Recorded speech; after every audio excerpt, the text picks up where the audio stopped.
X ray जब हमारे body cell से टकराती है तो छोटी वेवलेंथ होने की वजह से यह सेल को आयोनाइज कर देती है, जिसकी वजह से सेल के अंदर अवेलेबल डीएनए जो हमारी बॉडी का ब्लूप्रिंट भी होता है वह डिस्टर्ब हो जाता है। अब यह सेल अनकंट्रोल्ड हो गया है, जिसकी वजह से सेल डेड भी हो सकता है या फिर इसमें फास्ट म्यूटेशन स्टार्ट हो जाएगा, जिसकी वजह से ट्यूमर बनते हैं जो कैंसर जैसी प्रॉब्लम्स को जन्म देते हैं। सीटी स्कैन मशीन बेसिकली एक रोटेटिंग एक्सरे मशीन होती है और आपको जानकर हैरानी हो सकती है कि यह मशीन 1 सेकंड से भी कम टाइम में 1000 ऑफ सैंपल एक्सरे के कलेक्ट कर लेती है और एक 3D इमेज बनाई जाती है। मान के चलते हैं कोई पेशेंट है जिनके हेड में ब्लड क्लॉट जमा हुआ है जिसको ट्रेस करना है। अच्छा, जनरली यदि आपने एक्सरे देखा हो तो उसमें हमारी बोन का स्ट्रक्चर ही दिखाई देता है, लेकिन यदि किसी ब्लड वेसल या टिश्यू को क्लियरली देखना हो तो पेशेंट को एक इंजेक्शन के थ्रू कॉन्ट्रास्ट एजेंट ब्लड में इंजेक्ट किया जाता है। यह कॉन्ट्रास्ट एजेंट पूरी बॉडी में फैल जाता है और क्लियर इमेज दिखाने में हेल्प करता है। पेशेंट को इस टेबल पर लेटाया जाता है जो मोटर से कंट्रोल होती है और ऐसे स्लाइड होते हुए आगे बढ़ती है। यह जो आपको बड़ा डोनट शेप जैसा दिखाई दे रहा है यही एक्चुअल में सीटी स्कैन मशीन होती है, जिसकी फुल फॉर्म है कंप्यूटर टोमोग्राफी। जब मशीन को ओपन करते हैं तो इसमें एक साइड एक्सरे एमिटर होता है जो एक्सरेज को जनरेट करता है और एमिट करता है, दूसरी साइड में इन रेज को रिसीव करने के लिए डिटेक्टर लगा रहता है। हम थोड़ा डिटेल से एक्सरे एमिटर को समझते हैं। बेसिकली एक्सरे एमिटर कुछ एक ऐसा ग्लास ट्यूब में बना होता है जिसके अंदर वैक्यूम होता है। इस ट्यूब के एक तरफ है कैथोड, दूसरी तरफ है एनोड। कैथोड में एक फिलामेंट लगा रहता है। जब इसमें सप्लाई देते हैं तो फिलामेंट गर्म होने लगता है जिससे इसके आसपास में हीट जनरेट होगी। अब कैथोड साइड में हम वोल्टेज बढ़ाते हुए 30 किलोवोल्ट तक करते हैं और इतने हाई वोल्टेज से फिलामेंट में थर्मियोनिक एमिशन होने लगेगा, जिसकी वजह से हाई वोल्टेज इलेक्ट्रॉन्स पर फोर्स लगाएगा और इलेक्ट्रॉन हवा में ट्रेवल करने लग जाएंगे। अब हम वोल्टेज को इंक्रीज करते हुए 150 किलोवोल्ट तक पहुंचा देते हैं और इतने हाई वोल्टेज से इलेक्ट्रॉन हाई स्पीड में एक्सीलरेट करने लग जाते हैं। और ऊपर से ट्यूब के अंदर हमने वैक्यूम भी क्रिएट करके रखा है तो इसको हवा में ट्रेवल करने में कोई दिक्कत नहीं होगी और इलेक्ट्रॉन ट्रेवल करते हुए हाई स्पीड में एनोड के पास में पहुंचते हैं। कैथोड पर हम high voltage DC supply use करते हैं क्योंकि हमें कॉन्टिन्यूअस इलेक्ट्रॉन्स का फ्लो चाहिए। एसी सप्लाई क्यों यूज नहीं करते हैं कमेंट बॉक्स में जरूर से बताना। एनोड पर एक डिस्क लगी रहती है। यह डिस्क टंगस्टन या मोलिब्डेनम मेटल की हो सकती है और जैसे ही हाई स्पीड इलेक्ट्रॉन इस डिस्क पर स्ट्राइक करेंगे तो यहाँ से एक्सरे जनरेट होगी। एनोड का काम है कि हाई स्पीड में जो इलेक्ट्रॉन्स आ रहे हैं उनको डी एक्सिलरेट करना, और डी एक्सिलरेट करने के लिए हमें इलेक्ट्रॉन से एनर्जी को निकालना पड़ेगा ताकि यह शांत हो पाए। हमारी जनरल लाइफ में भी ऐसा ही होता है। जैसे किसी बच्चे को बहुत ज़्यादा गुस्सा आ रहा है तो वह किसी बड़े पर तो चिल्ला नहीं सकता, तो फिर वह कोई अपने जैसा ही ढूंढता है जिस पर या तो वह चिल्ला सके या उसकी कुटाई कर सके। तो बेसिकली बच्चा अपने हाई एनर्जी लेवल को बैलेंस करने की कोशिश कर रहा है, तो ठीक ऐसा ही यहाँ पर होता है। जब इलेक्ट्रॉन एनोड से स्ट्राइक करेगा तो यह कुछ अपनी एनर्जी एक्स रेज की फॉर्म में रिलीज करेगा और बाकी remaining energy anode heat energy में बदल देगा। आपको जानकर हैरानी होगी, सिर्फ 1% एनर्जी ही एक्स रे में बदल पाती है, बाकी 99% इलेक्ट्रॉन की एनर्जी हीट एनर्जी में बदल जाती है। अब एनोड पर इतनी भयंकर हीट आ रही है, इसको मैनेज करना भी जरूरी है, अदरवाइज एनोड कितनी भी स्ट्रॉन्ग मेटल से बना हो वह मेल्ट हो सकता है। हीटिंग से बचने के लिए एनोड रोड के पीछे एक मोटर लगी रहती है जो एनोड को रोटेट करवाती है, जिससे आगे लगी डिस्क भी रोटेट करती है।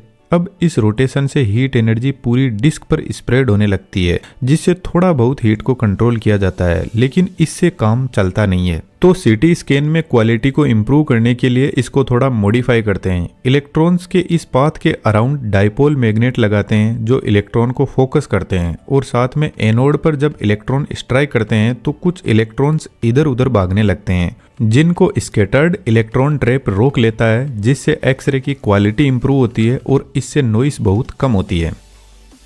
अब एनोड की हीट को बाहर निकालने के लिए वाटर कूलिंग या ऑयल कूलिंग यहाँ पर प्रोवाइड की जाती है। अब एनोड डिस्क से जो एक्स रेज निकल रही है उनको कोलीमीटर से पास करवाया जाता है जो रेज को फोकस्ड एरिया में भेजने का काम करता है।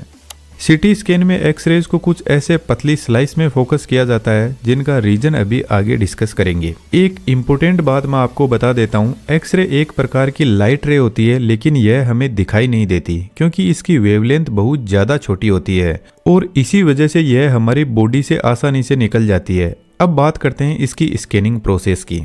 मान के चलते हैं इस पेशेंट के हेड में कोई ब्लड क्लॉट जमा हुआ है। सीटी स्कैन मशीन पूरे हेड को एक साथ में स्कैन नहीं करेगी। सबसे पहले हेड के छोटे छोटे स्लाइस बनाए जाते हैं 1 mm से लेकर 10 mm तक।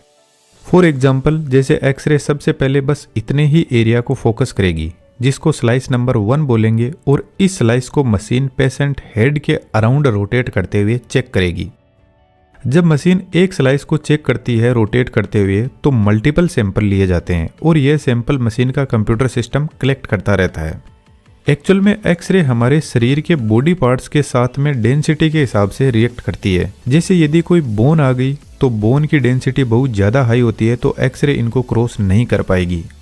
ब्रेन में जमा हुआ ब्लड क्लॉट की डेंसिटी ज़्यादा होती है रिमेनिंग बॉडी में फ्लो हो रहे ब्लड के कंपैरिजन में, तो इस ब्लड क्लॉट से कुछ ही रेज क्रॉस कर पाएगी, कुछ रेज को ब्लड क्लॉट एब्जॉर्ब कर लेगा। और यदि बॉडी में कॉन्ट्रास्ट एजेंट इंजेक्ट किया गया है तो एक्स रेज को यह एजेंट एब्जॉर्ब कर लेगा, जिससे इस एरिया की रेज आगे पास ही नहीं हो पाएगी। एक्सरे ब्रेन को क्रॉस करते हुए दूसरी साइड में डिटेक्टर के पास में पहुंचती है, जो इन एक्स रेज को कलेक्ट करता है और वापस इलेक्ट्रिक सिग्नल में कन्वर्ट करता है। सिटी स्कैन में लगा डिटेक्टर हॉरिजॉन्टल और वर्टिकल ग्रिड पैटर्न में सेट रहता है, तो एमीटर से आ रही लाइट को यह अलग अलग पॉइंट पर चेक करता है कि कितनी पावरफुल लाइट आई है, कौन सी जगह पर, और कितनी वीक लाइट किस पॉइंट पर डिटेक्ट हुई है। बेसिकली यह एक तरीके से शैडो कैप्चर करता है एक्सरे की। इसको मैं आपको एक सिंपल एग्जांपल से समझाता हूँ। मान के चलते हैं यह कोई ऑब्जेक्ट रखा हुआ है, लेकिन असल में हमें पता नहीं है कि यह कैसा दिखाई देता है, और इसके एक साइड में एक लाइट सोर्स लगाया हुआ है और लाइट सोर्स के जस्ट ऑपोजिट साइड में एक दीवार खड़ी हुई है जिस पर इस ऑब्जेक्ट की शैडोज पड़ेगी। तो हम शैडो से अंदाजा लगा सकते हैं कि यह ऑब्जेक्ट किस टाइप का है। यह होता है हमारा नॉर्मल एक्सरे। लेकिन सिटी स्कैन में यह लाइट सोर्स और दीवार इस ऑब्जेक्ट के चारों तरफ हाई स्पीड में रोटेट करते हैं, और इस रोटेशन से यह लाइट इस ऑब्जेक्ट को हर एक एंगल से देखती जाएगी और पीछे दीवार साथ में इसकी शैडो कैप्चर करती जाएगी, जिससे हमें पूरा ऑब्जेक्ट चारों तरफ से 3D में दिखने लगेगा। अब एक स्लाइस कंप्लीट हो जाती है तो पेशेंट को टेबल को हल्का सा आगे मूव किया जाता है और दूसरी स्लाइस की स्कैनिंग की जाएगी। इस तरीके से स्लाइस को 1 by 1 स्कैन करके एक प्रॉपर 3D इमेज बनाई जाती है। यह जो मशीन का पार्ट रोटेट कर रहा है इसको गैंट्री बोलते हैं, और इसकी स्पीड 0.25 to 1 सेकेंड पर रोटेशन होती है। लेकिन आज के modern CT scan high speed में रोटेट करते हैं और यह एक साथ में मल्टीपल स्लाइस को कैप्चर कर सकते हैं। अब एक छोटा सा क्वेश्चन आपके लिए, यह मशीन इतनी हाई स्पीड में रोटेट कर रही है और साथ में कंप्यूटर को भी डेटा सेंड कर रही है, तो क्या आप बता सकते हो यह अपना डेटा कैसे सेंड करती है? क्योंकि रोटेट करती हुई मशीन में वायर तो टूटने के चांस हो सकते हैं और वाईफाई ब्लूटूथ यहाँ पे यूज होता नहीं है। थोड़ा दिमाग लगाओ, वीडियो की लास्ट में आपको आंसर भी मिल जाएगा।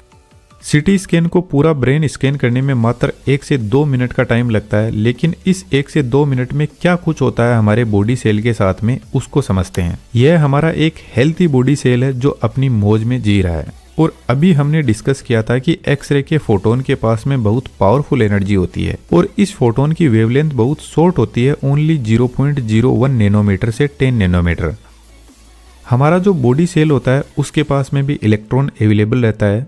अब जब एक्सरे इस सेल से टकराएगा तो इलेक्ट्रॉन इसकी एनर्जी से बचने की पूरी कोशिश करेगा, लेकिन यदि एक्सरे के फोटोन के पास में ज्यादा एनर्जी हुई तो यह इलेक्ट्रॉन को लात मार के सेल से बाहर निकाल देगा, और जैसे ही इलेक्ट्रॉन यहाँ से बाहर निकलेगा तो सेल अब आयोनाइज हो जाएगा। अब यहाँ से जो इलेक्ट्रॉन निकला है यह फ्री हो जाएगा और आगे दूसरे सेल के पास में कहीं पर भी जा सकता है। लेकिन अब जो हमारा सेल है उसका पूरा बैलेंस बिगड़ जाएगा आयोनाइज होते ही। सेल के अंदर डीएनए प्रेजेंट होता है और डीएनए हमारी बॉडी का ब्लूप्रिंट होता है। जैसे ही यह सेल आयोनाइज होगा तो डीएनए में हमारी बॉडी की स्टोर्ड इन्फॉर्मेशन करप्ट होने लगेगी। अब इस हाई एनर्जी से या तो सेल पूरा डेड हो जाएगा, लेकिन यदि यह डैमेज ना होकर पागल हो जाए तो यह अनकंट्रोल्ड म्यूटेशन करने लग जाएगा, और इस म्यूटेशन से बॉडी के किसी पार्ट में ट्यूमर भी बन सकती है या फिर कैंसर जैसी भयंकर बीमारियों का भी जन्म हो सकता है, जो एक तरीके से अनकंट्रोल्ड सेल का म्यूटेशन ही होता है। और ठीक इसी तरीके से एक्सरेज बॉडी में अवेलेबल वाटर मॉलिक्यूल को भी आयोनाइज कर देती है, जिससे यह वाटर मॉलिक्यूल हाईली रिएक्टिव बन जाते हैं और यह water molecule DNA, protein protein cell को खत्म करने लगते हैं। अब मेरे ख्याल से आप यहाँ पर डर गए होंगे कि एक्सरे या सीटी स्कैन करवाना चाहिए या नहीं। तो हाँ, शॉर्ट पीरियड में एक्सरे और सीटी स्कैन के साइड इफेक्ट होते हैं, लेकिन यहाँ पर कुछ इंपॉर्टेंट फैक्टर है जिनको आपको ध्यान में रखना चाहिए।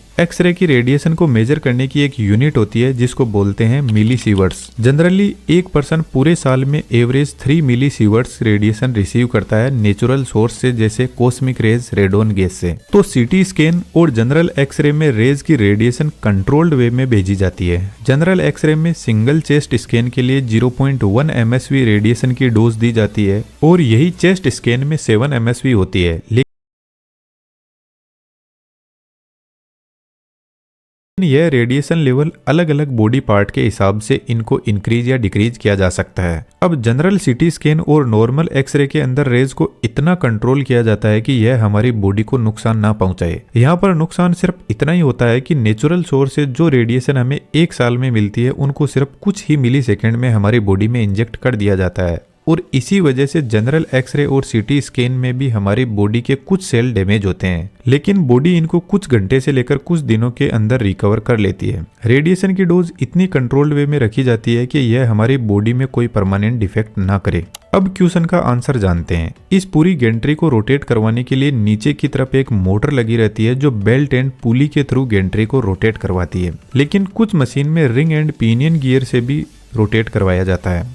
यहाँ पर मल्टीपल स्लिप डिस्क लगी रहती है जो डेटा कलेक्शन का काम करती है। अब गेंट्री रोटेट कर रही है, लेकिन यहाँ पर लगे कार्बन ब्रश कॉन्टिन्यूसली